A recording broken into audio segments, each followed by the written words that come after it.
Hey guys, what's up? It's Range Report. Today is July 11th. Can you believe that already? It's July 11th. It seems like every time the weeks go by faster and faster and the months go by faster and faster.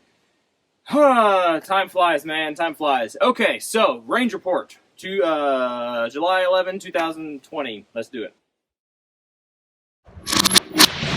Okay, so the main thing today we're talking about, or we came out here really to test, are these little guys. Started reloading, okay? I'm not going to give away reloading data. This isn't about how to manufacture anything. This isn't any of that kind of stuff. I'm just shooting these things because right now I can reload these cheaper than I can go out and buy ammo. And these are subsonic loads, and generally subsonic loads are going to be more expensive than your standard steel case ball stuff. But right now, I can reload this cheaper than my Tula and Wolf, which is crazy. And since I got this little Omega 9K, subsonics are awesome. Subsonics are really cool. That's really what I want to shoot anyway, and now that I kind of have an excuse to reload it, well, there we go.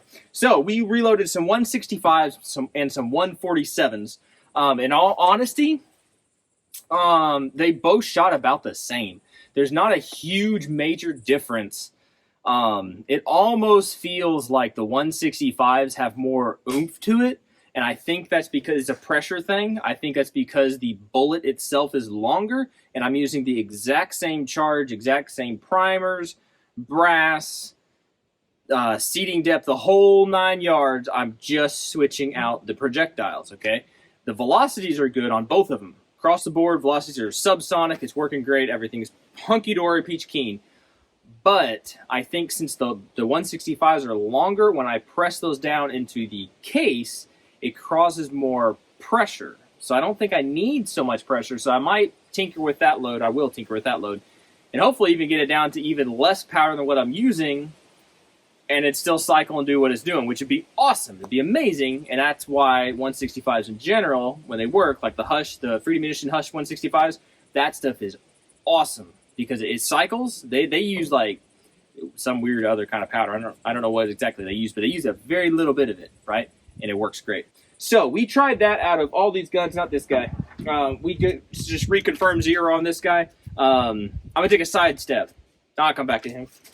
If I take a side step, then I'll do that the rest of this, and then who knows what I'm talking about. Well, we're talking about the subsonic stuff. So we shot it out of, again, primarily out of the Omega 9K. So this bounced around between the pistols and these PCCs or PCPs, whatever they're called, and my SBR. So it bounced around. Everything ran well. Everything did what it was supposed to do. The only hiccups we had were with a couple rounds that whenever I reloaded them, they didn't fit the, whatever the little thing's called, the case check thingy. I can't remember. I think it's case. I don't remember what it's called. I forget the terms. I just know how to use them. But it checks the case to see if the bullet is long enough. Is it too long? You know, is the primer sticking out? Yada, yada, yada. They didn't fit right. There was a bulge somewhere, and I had like 5 of those rounds, and sure enough, they didn't really cycle right. They didn't chamber right. They just didn't work. So yeah, if they don't check, if you don't check your ammo, right, then you can have that stuff willy-nilly and you don't know what's going on. But I knew that those were problematic rounds. They were problematic and they didn't work. But we did shoot that out of the 43X, right? And it actually ran them all very well, the 65s and the 47s. Really, really well. I really like this guy with the Omega 9K. It's this beautiful feng shui of balance. And it looks pretty cool too. But it shoots very well. The stock, well, kind of stock. The Glock 23 with a 9mm barrel in it. This guy actually did pretty stinking well. This has no funky recoil spring. I mean, the only thing I've done to this gun is I changed the sights, right? So I have a fiber optic front sight, and I changed the barrel. I didn't do anything else besides that. I might have gotten a stock Glock 19 instead of a 23 spring, okay? Because I believe there is a spring difference, and I wanted the 19 spring. It's not reduced, it's not whatever. It's a stock OEM dual captured spring, recoil spring. And this guy ran well. I don't think the only hiccups we've had with that... Nope, that was with something else. That was completely unrelated to what we're talking about. So, yeah, we don't even have to worry about that. That guy ran really well. We did the same. We brought this guy back out, which I think is really cool. It's got a lot of potential. But can you see the glass in here? Me either. I can't see it either. I'm going to be doing an update on this this Chinese thing, whatever you want to call it. But this whole system overall, it functioned pretty well. It did have a few times where it didn't want to quite go back into battery. And I think my theory is that with this Omega 9K, the last time we had it out shooting and the time before that, which are the only really times we had it out shooting, it was I think it was just break-in. I think it was having break-in periods, right? And it just since it's got moving parts, it's got a piston in it and everything, it needed to be broke in. And I think that's what the thing was. And so adding this reduced recoil spring, it kind of helps it, but since it's in a break-in period, it kind of just throws a wrench in the monkey works. So that's why I was pretty surprised at the stock OEM gun. Pretty much, I call it stock OEM. It's not really. It has a different barrel in it. But a non-tuned gun is what I'm trying to say, ran better than a tuned gun. Okay? Yes, there is light on it. There's an RMR thingy on it. But whatever. But it was pretty fun. It was pretty fun. It worked pretty well. Everything else worked pretty stinking well. No issues to report. Yeah, nothing at all. We shot a little short video. Thinking spiders on my stuff. We shot a short little video about this guy because now that we have the suppressor, right? This guy's pretty much done. I'm going to change the optic at some point. I have a Penty that I'm reviewing. It's been a long time reviewing, but I'm reviewing it. And that's probably going to end up going on here, and this Bushnell is going to be coming off. But other than that, this guy's pretty much done. He's fun. He's a fun gun to shoot. You know, you get your buddies out to shoot, and in general, 9mm is cheaper than 5.56 in most places, and it's just more pleasant to shoot.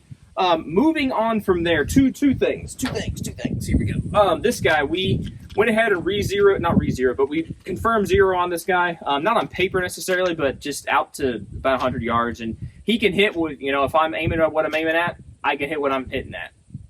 If I'm aiming what I'm shooting at, I can hit what I'm aiming at. Wow, I can't talk right now. I'm just all discombobulated. But big shout out to my buddy over there in Colorado. He sent me to look at, and I think he's trying to get me to buy them. These, I believe they're Scalarworks, right? This front sight and this rear sight. Very lightweight, I've got to say. They locked in there very nice and tight. Zeroing them was very easy. And with this setup, how this guy is, if you just use the gun as usual, right, and you just bring it up to your eye, it's like a lower witness. It's not cluttering up the window is what I'm trying to say. So you don't have to hunt for the irons, right? The red dot's just there. And then if your red dot goes away, or for whatever reason, maybe it's really bright and you don't have time to turn the sights up, there's a lot of reasons why you would want to duck down to your irons. But all you got to do is just duck your head just a little bit more and get a little bit tighter, and you're right there. And these things are awesome. They're really, really cool. So far, they've been very accurate. I didn't really like try to track them, you know, like do a grid and see how well they actually click or whatever. We will see how well they hold zero, and I'm bringing this gun, this system, this thingy to a class, and so we were going to run it. We're just going to see how well it works. I'm excited. I'm very excited. We haven't touched the barrel. I'm still a little worried about the barrel. Not really worried about it. I'm a little disappointed in it. I wanted to get more accuracy out of the thing. But it is what it is. And maybe after going through a class and beating it up for a few days, maybe it just needs to break into. Maybe that's just part of it. Super happy with the Turbo K, right, with the Chemo adapter on here. That just makes it so much easier. I actually like how short this guy is without the suppressor on it. And I love the the forward control design, I think is what it is. It's weird goose looking emblem they got on here. I love these guys' muzzle device, right? It's not a brake. I don't want a brake. I don't really like them on many things at all. I really don't. And I plan on hopefully running this guy in the tactical games and at the course and everything. And if I do, it'll probably be suppressed, but I want the option to be able to run it slick, right? So that it's just shorter, because this is shorter. It's noticeably shorter, noticeably more maneuverable, even with a short can like this. But with a short can like this guy's actually pretty nice. Now that he's been kind of broken in a little bit, I had some problems with the suppressor coming off the mount whenever I'd unscrew it. Not really anymore. It's really, really nice. It works really, really, really well. All right, that is that guy. The last but definitely not least, don't let that fall down. Last but definitely not least is this guy, the little the Holosun 507K. We got this guy in last weekend, I believe it was, or something like that. We came out, we sighted it in, we shot it a little bit, we're testing it, you know, kind of things, whatever. This, unless something changes, this is going to be my primary gun in an upcoming class with this guy. So I'm going to really put this guy through his paces, okay? That's why I didn't put too many.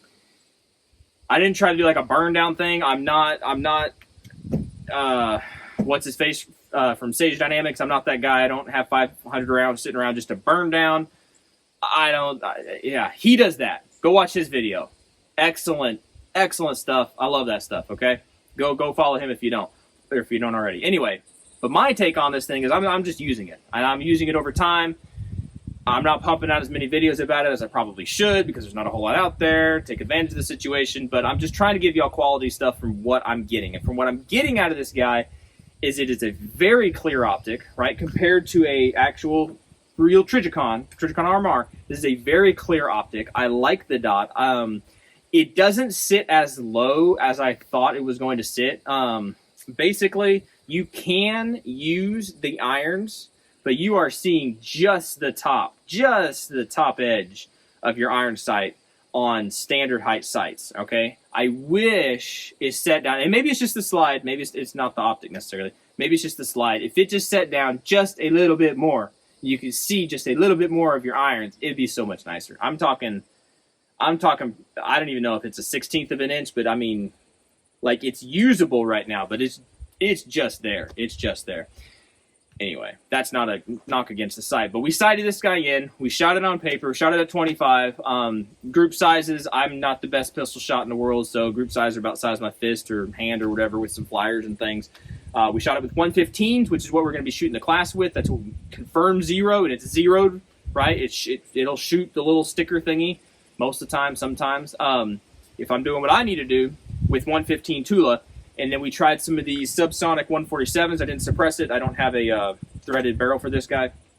But we did shoot some 147 flat points because I like those in a way, because if it will cycle those, then it will more than likely cycle like my hollow points, because it's the same general bullet profile, just not a hollow point, right? It's flat. Anyway, I think you know what I'm saying. But it ran those fine pretty much, I think.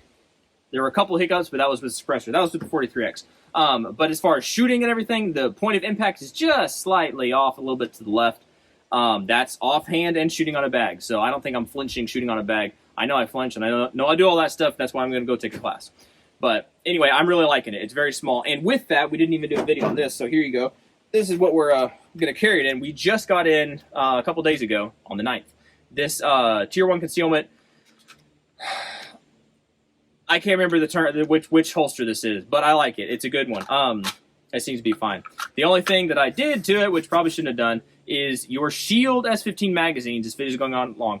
All right, the Shield S15 magazines are said to not work in here. All right, it does have pretty tight retention, but what you need to do is on one side you have the little knuckle, right, that grabs your ambi side mag release, where the mag release goes, where the mag button goes. These aren't ambidextrous yet. From what I'm understanding, they are working on one. When they get the ones that work ambidextrous, that will probably work in these, because you need that little knuckle to add retention. So what I did is I heated up the other side, and I pushed in, and I added a little bit of retention. So it has a little bit, but it's still pretty tight. So I have no issues with this thing accidentally coming out. But that's the only thing we did to this. I didn't want to do anything weird and cut things. Everything fits well. The gun fits in there. The gun fits in there really nice and tight. And clicks. It's pretty stinking nice. It's very good. And I also got a wedge. And I'm playing around with that. I might need a smaller one because I don't know. We'll see. We'll see. But that's pretty cool. That's pretty cool. And a local guy, FS Tactical, he's supposed to be sending me a holster, and I hope it gets here either today when I get back or on Sunday, because I'm not going to be here Monday. And because I'm going to that class, and I wanted to use it at the class, so hopefully we'll get it in time to be able to use it and stuff. If not, then we'll just rock it whenever we get back. All right, guys, I think that's pretty much it. I am going to finish cleaning up here and go home, clean all this stuff up, get my things ready, and get ready to go have some fun. All right. If you have any questions about anything you saw here, you know what to do. Ask away. If I make up an answer and it sounds ridiculous, it's probably because I made it up and it sounds ridiculous and I'm being facetious. But I honestly, I will try to answer your questions if you got them. If you got any input, give me your input, whatever. Do what you got to do. All right, y'all be good to be safe, and we'll catch y'all in the next video.